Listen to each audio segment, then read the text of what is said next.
আমরা পুরুষ মানুষ গর্ভধারণের যন্ত্রণা বুঝি না, কিন্তু যারা বিয়ে করেছেন ভাই আপনারা বুঝবেন।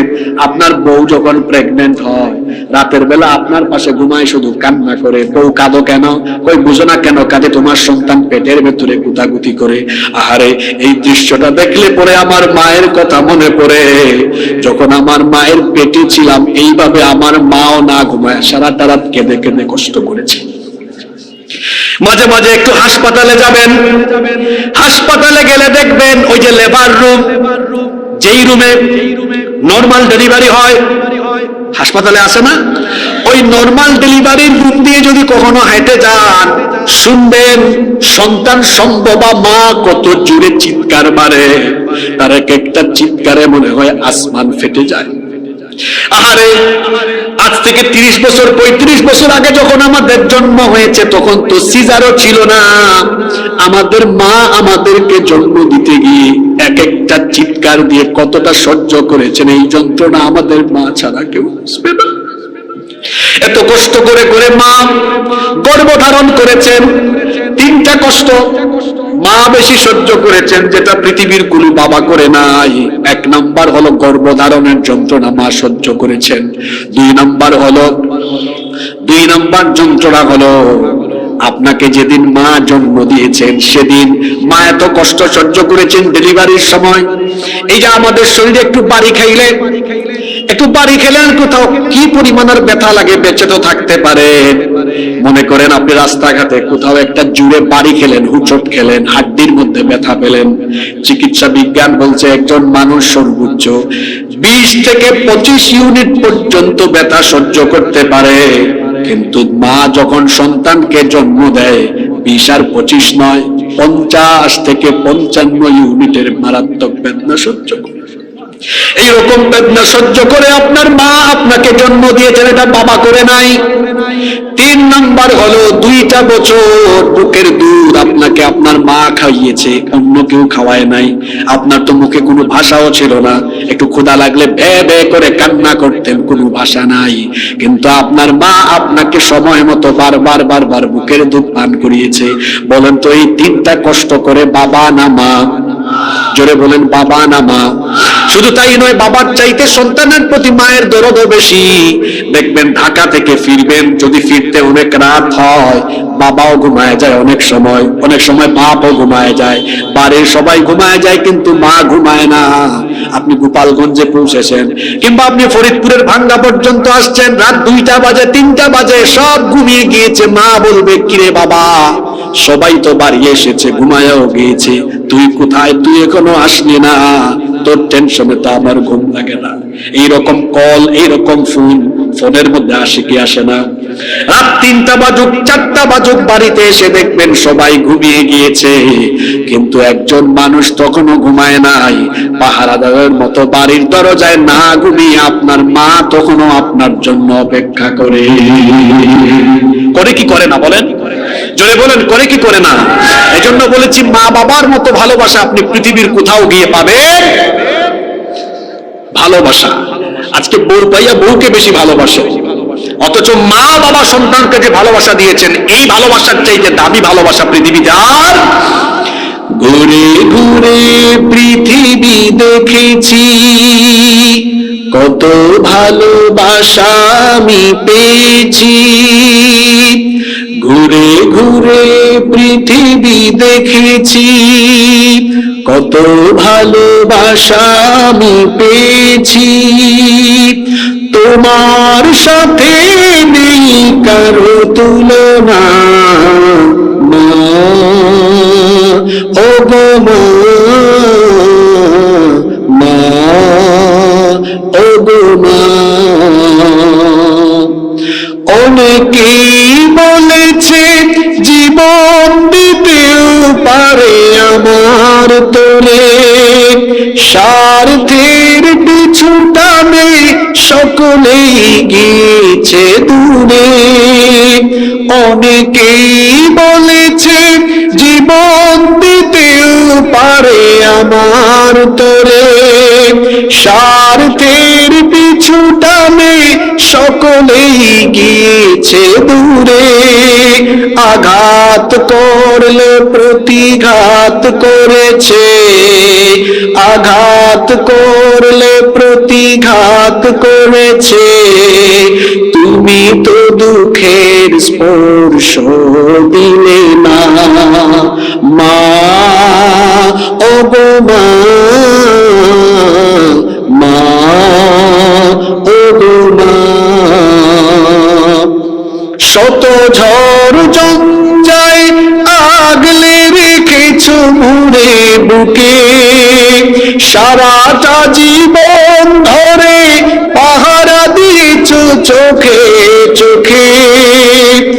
এতটাও সুখ হলে কত কেঁদেছো, এতটাও সুখ হলে কত কেঁদেছো, কত বেলা পেট ভরে খাওনি খানা মা, ও গো মা, মা, ও গো মা। এ জীবন বিলিয়েও হবে না দুধের দাম শোধ, হবে? জোরে বলেন হবে? এ জীবন বিলিয়েও হবে না দুধের দাম শোধ।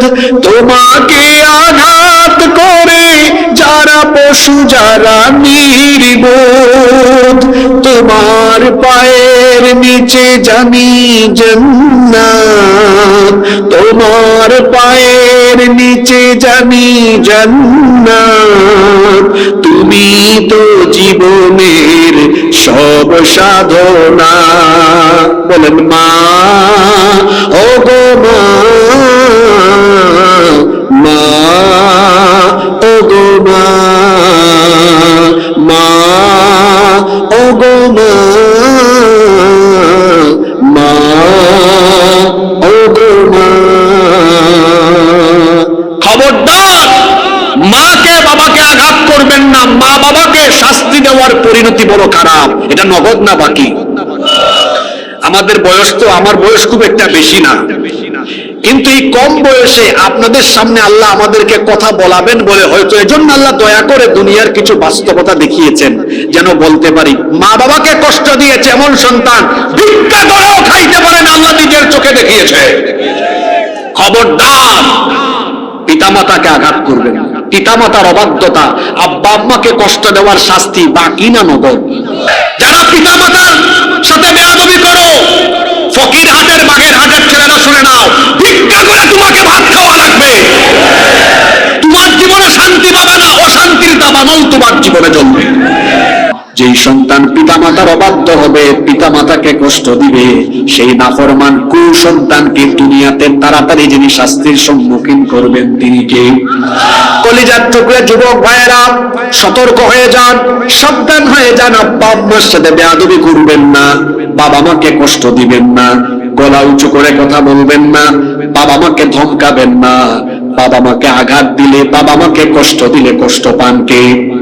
এজন্য আল্লাহর নবী বলেছেন, রিদাল্লাহু ফি রিদাল ওয়ালিদাইন ওয়া সাখাতুল্লাহি ফি সাখাতিল ওয়ালিদাইন। তিরমিজি শরীফের হাদিস, আল্লাহর নবী বলেছেন, পিতামাতার সন্তুষ্টিতে আল্লাহ সন্তুষ্ট, পিতামাতার অসন্তুষ্টিতে আল্লাহ অসন্তুষ্ট। যদি আপনার দ্বারা আপনার আব্বা আম্মা কষ্ট পেয়ে যান, আপনার দ্বারা যদি আপনার বাবা মা দুঃখ পেয়ে যান, আপনার উপর নারাজ হয়ে যাবেন কে? এজন্য খবরদার আব্বা আম্মাকে কষ্ট দিবেন না। আর আব্বা আম্মাকে যদি খুশি করেন, আপনার উপর খুশি হয়ে যাবেন কে? তাহলে আমরা কি বুঝতে পারলাম? আব্বা আম্মা খুশি মানে আমার উপর খুশি কে? আব্বা আম্মা আমার উপর বেজার মানে আমার উপর নাখোশ কে? তাহলে বোঝা গেল আব্বা আম্মার সাথে বেয়াদবি করলে পরিস্থিতি বড় ভয়াবহ হবে। এজন্য আল্লাহর নবী বলেছেন, হুমা জান্নাতুকা আও হুমা নারুকা। পিতামাতা তোমার জন্য জান্নাত অথবা পিতামাতা তোমার জন্য জাহান্নাম। এর মানে হলো পিতামাতার খেদমত করলে আল্লাহ খুশি হয়ে জান্নাত দিবেন, কারণ পিতামাতার পায়ের তলায় জান্নাত যিনি রেখে দিয়েছেন তিনি কে? আবার পিতামাতাকে অসন্তুষ্ট করলে, কথাটা ভালো করে খেয়াল করেন, পিতামাতাকে অসন্তুষ্ট করলে বিনা হিসাবে জাহান্নাম দিবেন কে? আচ্ছা কথাটা কি বললাম? এই দিকের বাম পাশের যুবক ভাইরা খেয়াল করেন, কথা কিন্তু খেয়াল করবেন। পিতা মাতাকে নাখোশ করলে জাহান্নাম না বিনা হিসেবে জাহান্নাম? কথা কিন্তু দুই রকম, একটা হলো জাহান্নাম আর একটা হলো বিনা হিসেবে জাহান্নাম। মানে কি? তার সাথে আল্লাহর কোনো হিসাবই। কিয়ামতের দিন আল্লাহ ওই কুসন্তানের দিকে তাকাবেন না, কি নারাজ আল্লাহ, তাকাবেন না, কথাও বলবেন না, পবিত্রও করবেন না। আল্লাহ না তাকায় ফেরেশতাদেরকে বলবেন, এ ধর, এর দিকে আমি তাকাবো না, তার সাথে আমার কোনো হিসাব নাই, কথা নাই, বিনা হিসাবে জাহান্নামে ফেলে দাও। এটা বাকি না নগদ? না না, নগদ হইল কেন? এটা বাকি। নগদ আছে না? নগদ আছে না? কথা বলেন না কেন? নগদ আছে না? যারা পিতা মাতার সাথে বেয়াদবি করো, ফকির হাটের বাগের হাটের ছেলেরা শুনে নাও, ভিক্ষা করে তোমাকে ভাত খাওয়া লাগবে। তোমার জীবনে শান্তি পাবে না, অশান্তির দাবানল তোমার জীবনে জন্মে।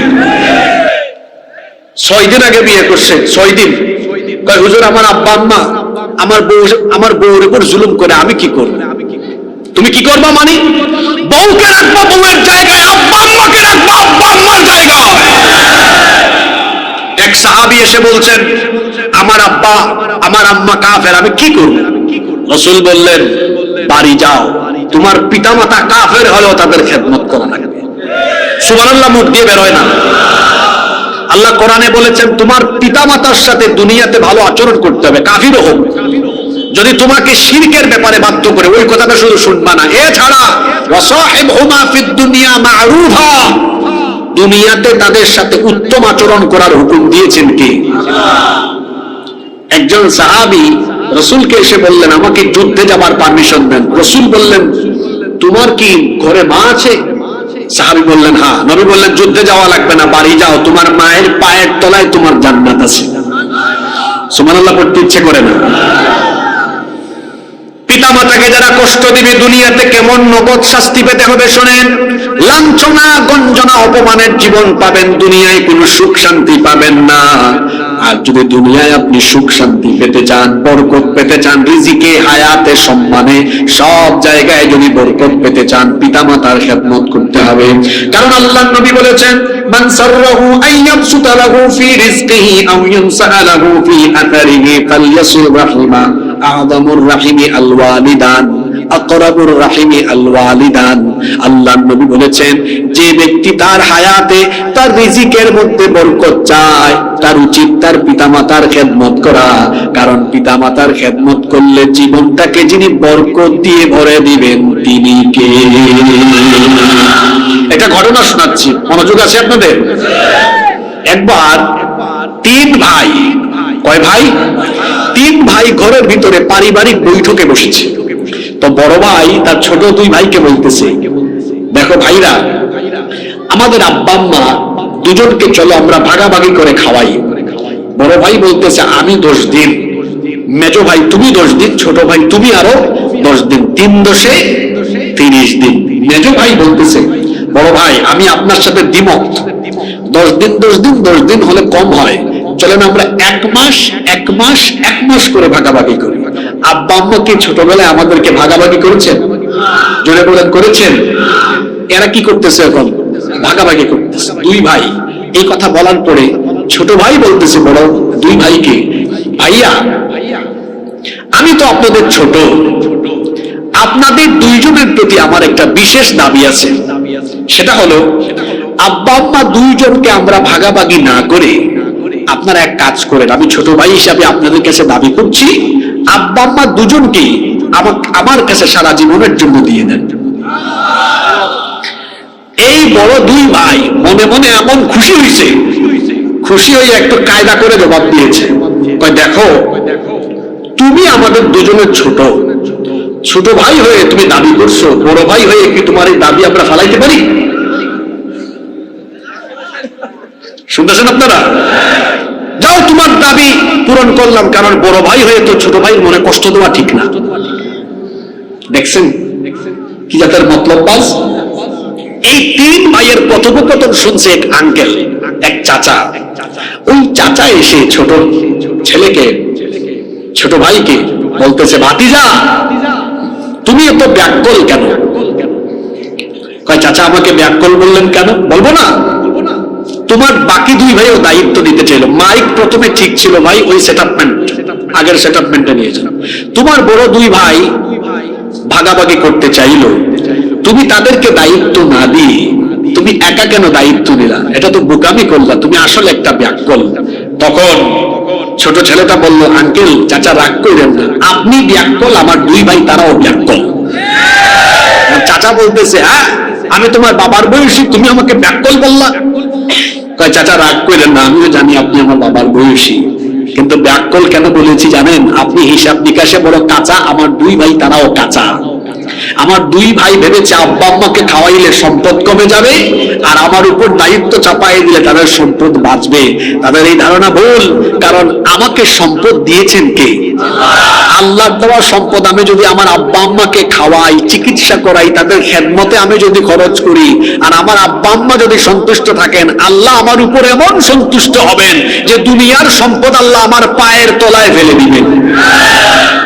তাহলে বলেন তো, পিতামাতার জন্য খরচ করা বুদ্ধিমানের কাজ, না পিতামাতাকে ভাগাভাগি করা বুদ্ধিমানের কাজ? যারা পিতামাতার জন্য খরচ করে তারা বুদ্ধিমান না ব্যাককল? জোরে বলেন।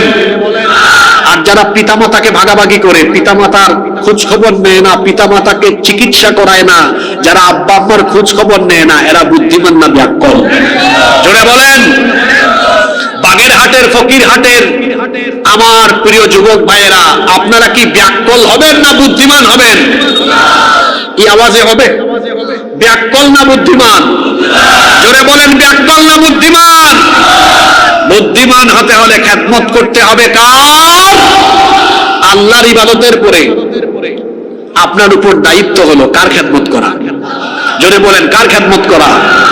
আমার জন্য আমার আব্বা আম্মা বড় পীর, কারণ আমার আব্বা আম্মা যখন আমার জন্য দোয়া করবেন, এই দোয়া আল্লাহ ফিরায় দিবেন না। আল্লাহু আকবার। পৃথিবীতে বাবা মার মতো কেউ আপনাকে ভালোবাসতে পারবে না, বাবা মার মতো ভালোবাসা কেউ আপনাকে দিতে পারবে না। সেই ছোট্টবেলা থেকে আপনার বাবা আপনার মা সীমাহীন ভালোবাসা দিয়ে আপনাকে লালন পালন করেছেন। যারা বিবাহ করেছেন, বাচ্চা কাচ্চা আছে, বিবাহিত ভাইরা একটু বলেন তো, আপনার 7-8 মাস 1-1.5 বছরের বাচ্চা যখন রাতের বেলা কান্না করে, বলেন তো তখন কি আপনারা ঘুমায় থাকেন, না ঘুম থেকে উঠে বাচ্চাটাকে আদর করেন? বাচ্চাটাকে আদর করে তখন হেঁটে কিংবা কোলে নিয়ে ঘুম পাড়ানোর চেষ্টা করেন। আপনার কি স্মৃতিপটে এটা আসে না, আপনি যখন ছোট ছিলেন এইভাবে আপনার বাবা আপনার মা আপনাকে রাতের বেলা আপনাকে ঘুম পাড়িয়ে তারপরে আপনাকে ঘুমাতে গিয়েছে? আমার বাবারা, আমার ভাইয়েরা, আজ আপনার বাবা 60 বছর, 65, 70 বছরের বুড়া মানুষ, আপনার মাও বার্ধক্যে চলে গিয়েছেন। মানুষ যখন বার্ধক্যে চলে যায়, তার শরীরে বিভিন্ন রকমের রোগ বাসা বাঁধে। তখন দেখা যায় তার পায়ে বাতের ব্যথা, কোমরে ব্যথা, মেরুদণ্ডে ব্যথা, মাথায় সমস্যা, রাতের বেলা ঘুমাতে পারে না।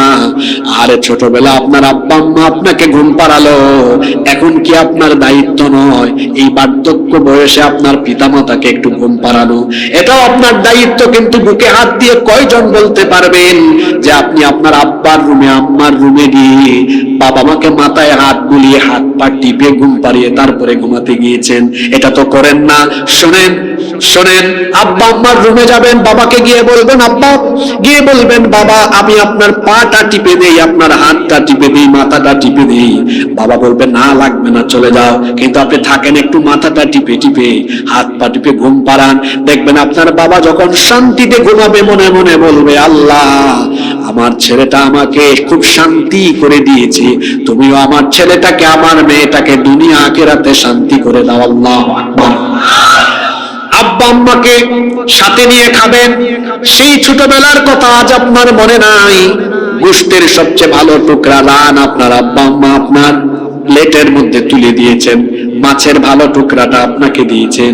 যারা ঢাকায় পড়াশোনা করেছেন শোনেন, অবশ্যই আপনাদের মনে থাকার কথা, মেসের খরচ বাবা গুনে গুনে দিয়েছে 5,000 6,000 টাকা। যাওয়ার সময় একটু আবদার থাকে, যদি আরেকটু 500 1,000 টাকা পাইতাম নাস্তা করতে পারতাম। এই আবদারটা পূরণ করতেন মা। আপনি বাড়িতে আসার আগে দেখবেন হাঁস মুরগের ডিম বিক্রি করা, লাউ বিক্রি করা, কদু বিক্রি করা, হাঁস মুরগ বিক্রি করা কিছু টাকা মা জমায়া রাখে, আঁচলের মধ্যে পেঁচায় পেঁচায় রাখে। আপনি যখন আব্বার কাছ থেকে হিসাব করা পয়সা নিয়ে বাড়ি থেকে বের হবেন, এমন সময় মা আড়াল থেকে আদর করে ডাকবে, তারপরে ওই ডিম বিক্রি করা, লাউ কদু বিক্রি করা অল্প টাকা হাতে দিয়ে বলে, বাবা রে তোর আব্বা তো তোরে অল্প টাকা দিয়েছে, এটা দিয়ে সন্ধ্যাবেলা নাস্তা খাইতে পারবি না, নে এই অল্প টাকা আমি তোরে দিলাম, এটা নে সন্ধ্যাবেলায় নাস্তা খাইস, মাঝে মাঝে একটু খাবার খাইস।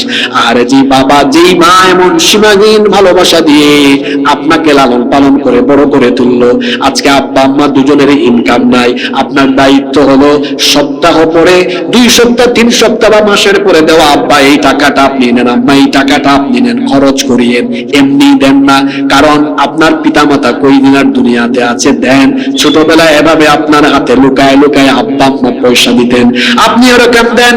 আপনার জন্য আব্বা আম্মা বাজার থেকে কত কিছু কিনে আনতেন, আপনি আব্বা আম্মার জন্য বাজার থেকে ফেরার সময় লুকায় লুকায় কিছু জিনিস আনবেন, ঘরের কাউকে দেখানোর দরকার নাই, লুকায় লুকায় আনেন। তারপরে আপনি আব্বা আম্মার রুমে ঢুকেন, আপনার বাবা আপনার মা বিছানা থেকে উঠতে পারে না, যান একটু বিছানা থেকে উঠায়া, তারপরে এই যে শীতের দিন তো চলেই গেল, কমলা বাজার থেকে কিনে নিয়ে নিজে কমলাটা ছিলে তারপরে বাবার মুখে মায়ের মুখে তুলে দেন।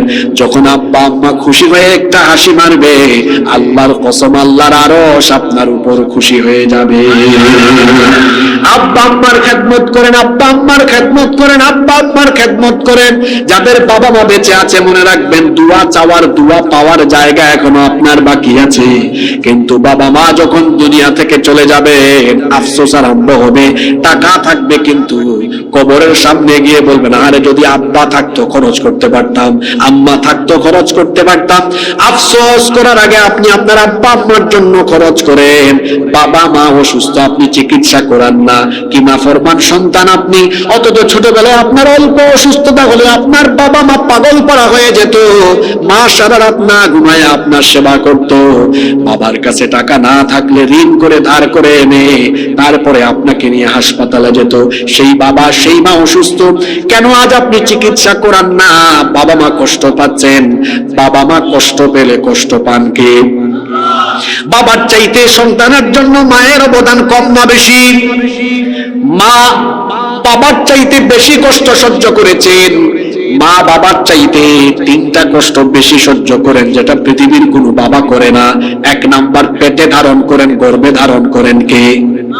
জুড়ে বলেন কে?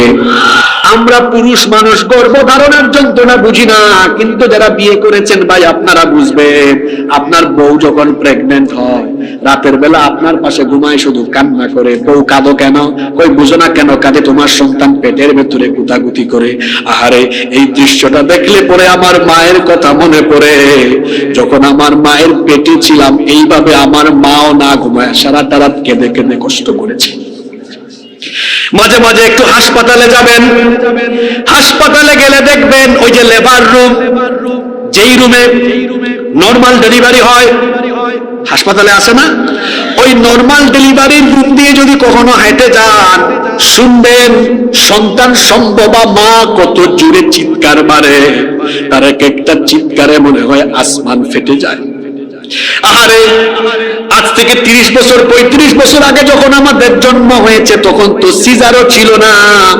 আমাদের মা আমাদেরকে জন্ম দিতে গিয়ে এক একটা চিৎকার দিয়ে কতটা সহ্য করেছেন, এই যন্ত্রণা আমাদের মা ছাড়া কেউ বুঝবে না।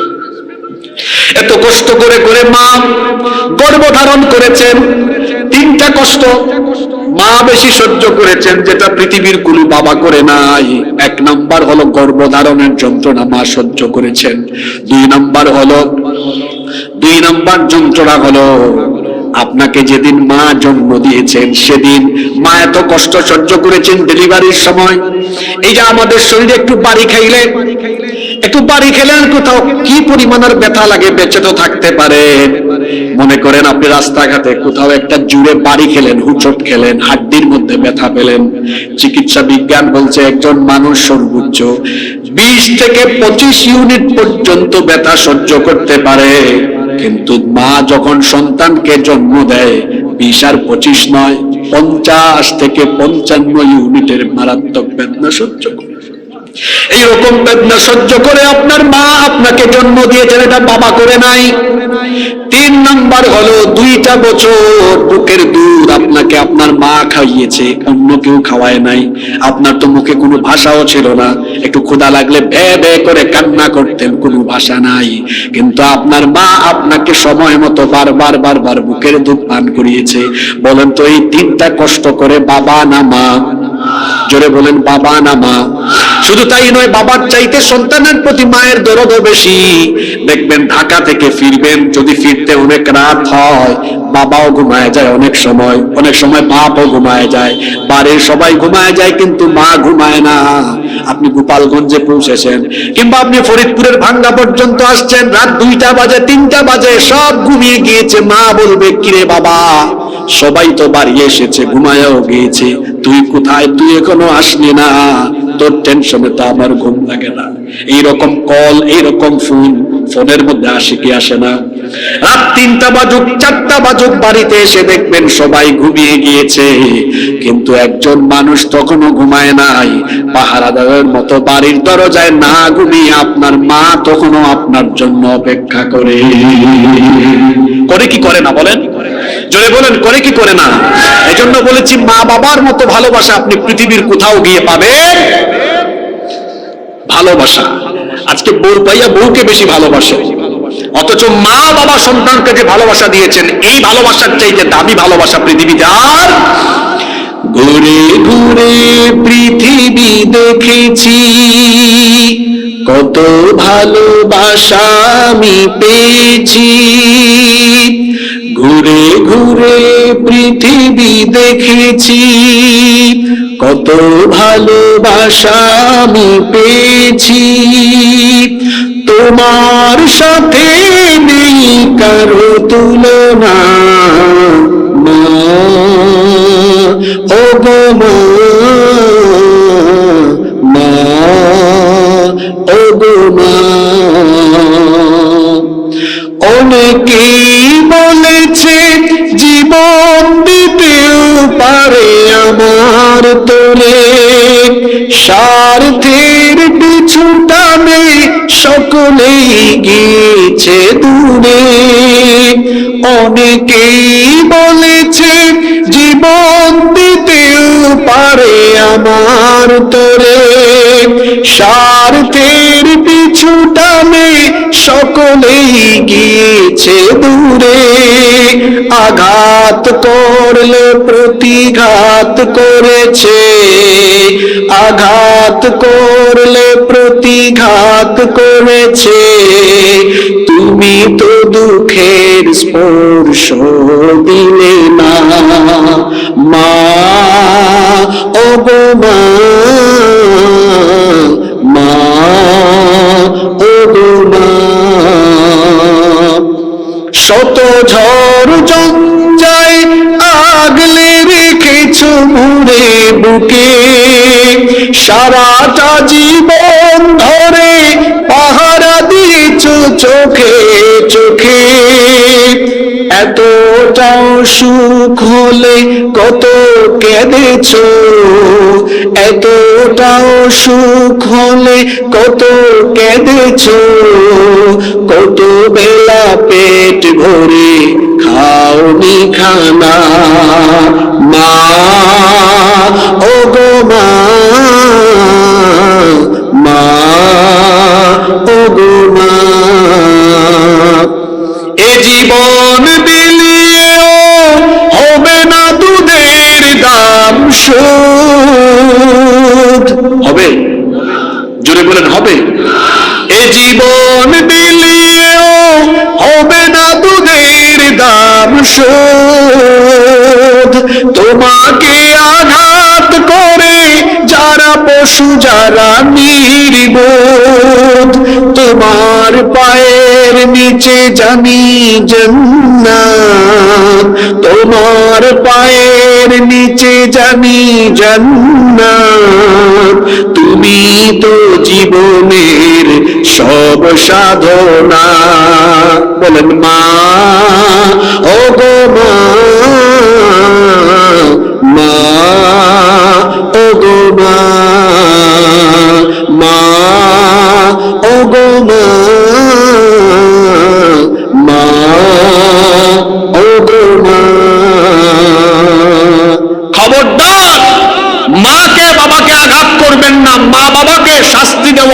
পরিণতি বড় খারাপ। এটা নগদ না বাকি? আমাদের বয়স তো, আমার বয়স খুব একটা বেশি না, কিন্তু এই কম বয়সে আপনাদের সামনে আল্লাহ আমাদেরকে কথা বলাবেন বলে হয়তো এজন্য আল্লাহ দয়া করে দুনিয়ার কিছু বাস্তবতা দেখিয়েছেন, যেন বলতে পারি মা বাবাকে কষ্ট দিয়েছে এমন সন্তান ভিক্ষা করেও খাইতে পারেন, আল্লাহ নিজের চোখে দেখিয়েছে। খবরদার পিতামাতাকে আঘাত করবেন। পিতামাতার অবাধ্যতা, আব্বা আম্মাকে কষ্ট দেওয়ার শাস্তি বাকি না নগদ? জোরে বলেন, বাকি না নগদ? কষ্ট হচ্ছে আপনাদের? কয়টা বাপের কথা বললাম? আমরা কি কষ্ট করে 12-14 মিনিট বসতে পারবো না ইনশাআল্লাহ? না শেষ করে দিব? তিন যে পাপের শাস্তি নগদ পাবেন দুনিয়ায়। কোন মুসলমানের মান সম্মান যদি আপনি নষ্ট করেন, কাউকে করেন, দুনিয়াতে আপনাকে বেইজ্জত বানায়া ছাড়বেন কে? আজকে তো বিষয় ধরছি এমন আসমানের নিচের আর জমিনের উপরের, এজন্য সমাজের কিছু প্রসঙ্গ টেনে আনতেই হবে বোঝার সুবিধার্থে। আমার দেশে ভাতের হোটেলের এক মালিক ছিল না? বাগেরহাটের মানুষ মনে হয় তারা চিনে না। তার নাম কি? জোরে বলেন, নাম কি ছিল? তার নেতৃত্বে অনেক আলেম উলামাকে বেইজ্জত করা হয়েছে। আল্লাহ তাআলা কি তাকে ছাড় দিয়েছেন? ওই যে কওমি অঙ্গনের একজন ছোট হুজুর আছে না, মাওলানা রফিকুল ইসলাম মাদানী, উনি বলেছেন তাকে একবার জেল থেকে বের করে ওই হাতির ঝিলে দিয়ে রাস্তা দুই দিকে ব্লক করে তারপরে একটা অসভ্য মহিলাকে, অর্ধনগ্ন মহিলাকে পাশে বসিয়ে ছবি তুলতেছে। তো উনি জিজ্ঞেস করলেন, ভাই আপনারা এই কাজটা কেন করতেছেন? আমি একজন আলেম মানুষ, এই নগ্ন অর্ধনগ্ন মহিলাকে আমার পাশে বসিয়ে ছবি তুলতেছেন কেন? হারুন স্যারের নির্দেশ, রিমান্ডে যা বলবো স্বীকার করতে হবে, নইলে এই ছবিগুলো আমরা ছেড়ে দিব, আপনার মান সম্মান একেবারে শেষ হয়ে যাবে। এই হারুন অনেক আলেম উলামার মান ইজ্জত নষ্ট করতে যেয়ে আজকে তার এমন পরিস্থিতি হয়েছে। ওই যে এই শাস্তি নগদ তো এই ভদ্র সমাজে, সুন্দর সমাজে আমি এত খারাপ শব্দ চয়নও করতে পারবো না, এই কথাগুলো বলতেও পারবো না। যারা বুঝার তারা বুঝছে। এই হারুনকে কি আল্লাহ ছেড়ে দিয়েছেন না বেইজ্জত বানাইছেন?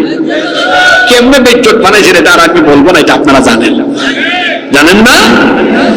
আপনি কাউকে বেইজ্জত করবেন, আল্লাহ নগদে আপনাকে বেইজ্জত করবেন। এই দেশে অনেক নিরপরাধ আলেমদেরকে অফিস থেকে, মাদ্রাসা থেকে, মসজিদ থেকে, বাড়ি থেকে ধরে নিয়ে নাটক করা হয়েছে। কি নাটক? তাদের সামনে ককটেল, বিভিন্ন অস্ত্রশস্ত্র দিয়ে জঙ্গি ধরা হয়েছে নাটক করে বিভিন্ন আলেমদেরকে, তারপরে ডান্ডা বিড়ি লাগাইয়া 2 হাত বেঁধে আদালতে তোলা হয়েছে। বাগেরহাটের মানুষ দেখেছে, সারা বাংলাদেশের মানুষ দেখেছে, আর হৃদয়টা কেঁদে উঠেছে। কাঁদে নাই? আদালতে সে আলেমদেরকে যারাই দেখেছে শুধু চিৎকার করেছে আর বলেছে, আল্লাহ তুমি এগুলা দেখো, তুমি দেখে নিও। সে আলেমদেরকে আদালত পাড়ায় দেখলো মানুষ দোয়া করেছে না বদদোয়া করছে? জোরে বলেন। আপনারা সাইদি সাহেবের জন্য দোয়া করেন না বদদোয়া করেন? কিন্তু যারা এই আলেমদেরকে বেইজ্জত করার কাজে ছিল, আজকে এদের মধ্যে কয়েকটারে ধরে যখন আদালতে তোলা হয়, তখন কি এর দোয়া করবে পাবলিক? পাবলিক খুঁজে কোন দিকে পচা ডিম আর জুতা আছে, জুতা আর ডিম নিক্ষেপ করে পাবলিক তাদের প্রতি ধিক্কার জানায় প্রকাশ করে। তাহলে বোঝা গেল কাউকে অসম্মান করলে, বেইজ্জত করলে এই শাস্তি বাকিতে না নগদে? জোরে বলেন, বাকি না নগদ? আল্লাহর নবী বলেছেন, খেয়াল করে হাদিসটা শুনেন। এই হাদিসটি মুসলিম শরীফে বর্ণিত হয়েছে। আন ইবনে উমর রাদিয়াল্লাহু আনহুমা قال আব্দুল্লাহ ইবনে উমর রাদিয়াল্লাহু আনহুমা হাদিসের বর্ণনাকারী সাহাবী, তিনি বলছেন, শাহিদা রাসূলুল্লাহ, আমরা বলি সাল্লাল্লাহু আলাইহি ওয়াসাল্লাম আল মিম্বার ফানাদা বিসাউতির রাফি'। তিনি বলছেন আল্লাহর নবী একবার মিম্বরে আরোহণ করে গলার আওয়াজকে উঁচু করে, গলার আওয়াজটা বড় করে ভাষণ দিলেন, বক্তৃতা করলেন। আল্লাহর নবী বললেন, ইয়া মাশারা মান ক্বাদ আসলামা বিলিসানিহি, হে ওই সকল লোকেরা যারা তোমরা মুখ দিয়ে ঈমানের ঘোষণা দিয়েছো, ওয়ালাম ইউফদিল ঈমানু ইলা কলবি, কিন্তু যাদের অন্তরে এখনো ঈমান বদ্ধমূল হয়নি, তোমরা ভালো করে শোনো, লা তু'দুল মুসলিমিন, কোন মুসলমানকে কষ্ট দিও না, ওয়ালা তুআইয়িরুহুম, কোন মুসলমানের মান সম্মান নষ্ট করো না, ওয়ালা তাত্তাবিউ আওরাতিহিম, কোন মুসলমানের গোপন বিষয় তালাশ করো না। আমার সমাজে এমন বহু মানুষ আছে যারা শুধু সিদ্ধান্বেষণ করে, মানুষের দোষ ত্রুটি গোপন গোপন বিষয় খুঁজে বের করে বলে বেড়ায়া মানুষকে বেইজ্জত করার চেষ্টা করে, এমন মানুষ বাগের হাতে নাই।